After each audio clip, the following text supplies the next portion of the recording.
So the question that we have for today is that how can we maximize our singleness or how can we make the most out of it?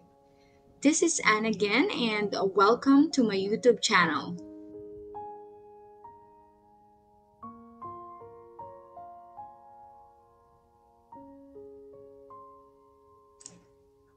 Bago tayo mag-start sa ating discussion for today, I just would like to invite you to subscribe to my channel so you can be more updated with my future videos. I made a video before about maximizing our singleness as well, and siguro it's something like a follow-up kasi I made that when I was still a single, and I think many of you, alam niyo naman, I just got married last December. So I'm very young in the married life. But looking back, ng mga nakikita ko yung mga journal ko, it also pays to have some realizations as a single person, and it's worth it to share it with others as well. I was just talking to one of my friends last time, and na-mention niya nga na why not make a video about how to maximize or how can we make the most out of our single life. So because of that, I was inspired to make another video about this. And so, title ng aking video for today is How to Make the Most Out of Your Singleness. We will be focusing on 1 Corinthians 7, verse 8 and 34. So verse 8 says, I say therefore to the unmarried and widows, it is good for them if they abide even as I. And of course, verse 34, it says there is a difference also between a wife and a virgin. The unmarried woman carried for the things of the Lord, that she may be holy, both in body and in spirit. But she that is married carried for the things of the world, how she may please her husband. So, of course, it's very different when you are married already. Kaya nga, di ba, both are seasons of life. So, we have this singleness, singlehood, and we have this married life, and it will hindi natin dapat binview yun na mas maganda pag single ako, mas maganda if married ako. It depends on where the Lord calls you. So ito lang na may mga realizations. I have 4 here. The first one is enjoy your single life. So as I read my journal, nare-realize ko doon na, with more than 3 decades of being a single, I realized na sobrang na-enjoy ko yung single life ko, and I did not regret any of those days na single ako. And I'm sure many of you are also like that. So there are people who are discontented as single because they think that they can be much happier if they are married. However, I'm sure narinig na natin ito sa mga may mga asawa na marriage cannot really make you happy. Kasi what I mean is marriage is not the source, should not be the source of your uh, complete happiness. Oo naman, there is a joy, there is happiness in marriage, but it will not be like the mindset na, mas masaya ako kapag nag-asawa ko. So that's a wrong kind of mindset. If you feel unhappy with your single life, definitely you will be unhappy as a married person. So there is a beauty in singleness and so marriage. Why? Because God instituted, or God intended it to be like that. So, di ba, when Adam was created by the Lord, He did not create Eve right away. He created Eve when there was nothing to be found as a helpmeet for him. So, while you are single, enjoy life in God's presence. Kasi minsan lang yan. It will never be back, or you cannot undo it once you are married. So the second one is be closer with the Lord. I remember my mentor before, or a friend of mine before, sinabi niya sa akin na, as a single person, you have to really develop your consistent quiet time. By the way, I also wrote something about that because, nag-stick siya sa mind ko na yung sinabi niya na iba na kapag may asawa ka. Hindi na tulad na single ka na you can do whatever you want and you can go wherever you want. Pag may asawa ka na, it's very hard to find time na, alam mo yun, just relaxing, upo ka lang dyan, reading, and you can spend as much time with the Lord. So we really have to develop this consistent quiet time. So when we get married, nasa system na natin. And I really think that it's true.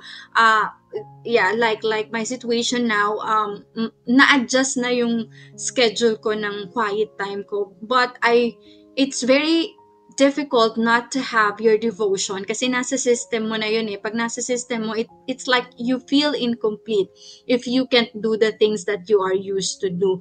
So yeah, develop your closeness with the Lord. This is the time na you can set aside after work. Many of you siguro may mga work kayo. So after work, before work, in the middle of the work, yun lang. It's easier kasi wala tayong ibang iniisip once we are if we are still single.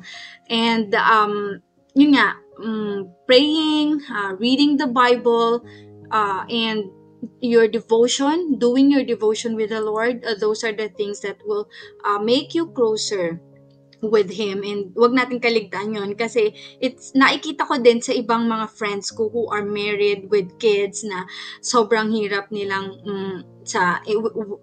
managing their time, especially some of them are also working. So, yun, that's number 2. And number 3, learn as many practical and biblical things as you can. So, my mentor also mentioned that there are things in marriage that you cannot learn while single, but there are many things as well to learn while single that have an impact once married. So, ano ba yung mga yun? Yung mga practical things in life, like life skills, yung time management, organization, perhaps cooking, cleaning the house.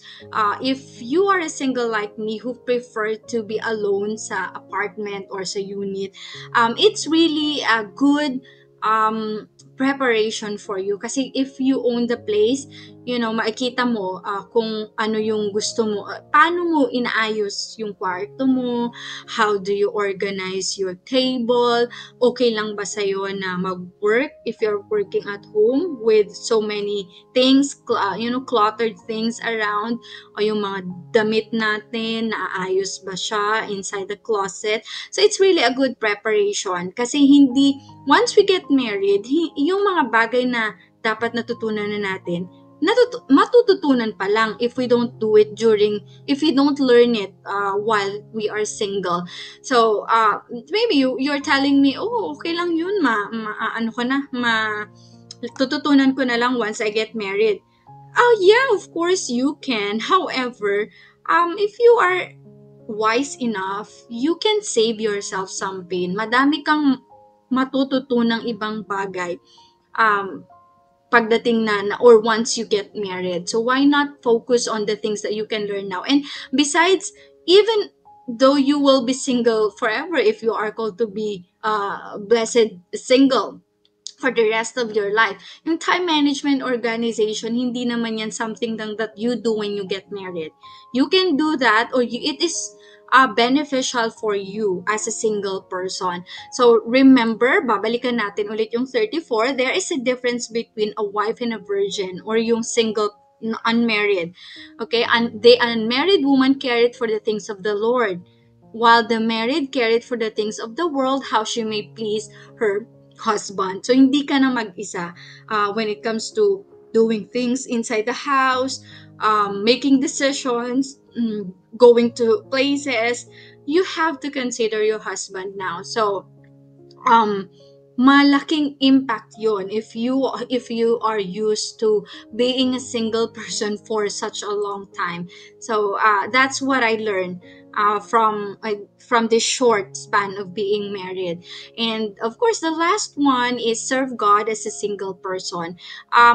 Serving the Lord is not only for married people or for some people, for missionaries, for pastors, for church workers. It's for everyone. Wherever the Lord placed you, as long as you are sure that God placed you there, then you can glorify God in that place. So yeah, as a single person, sinabi nga 'di ba, wala pa tayong masyadong iniisip when we are single. So make the most out of it, serving in the church, serving in your family, even serving people in your community, in your workplace. Sobrang daming magagawa because of our time. Hindi pa tayo restricted with doing so many things in life. So yeah, those are the things that gusto ko lang din i-share with you, because it's very important to note that being single is not better than being married. In the same way, being married is not better than being single. Kung saan ka dinala ng Panginoon, wherever the Lord leads you, so that is the best place. So, yun lang talaga. If walang na-retain sa isip nyo with the things that I said earlier, ito lang, enjoy your single life. Don't feel burden about it, or don't compare yourself. Bakit yung iba married, ako hindi pa, I am getting older each year. So, we are Christians. And kapag Christian tayo, our joy does not come from outside factor, but of course, first and foremost, our joy comes from the Lord.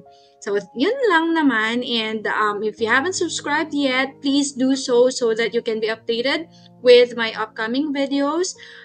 Thank you for watching, everyone. God bless, and I hope to see you again next time.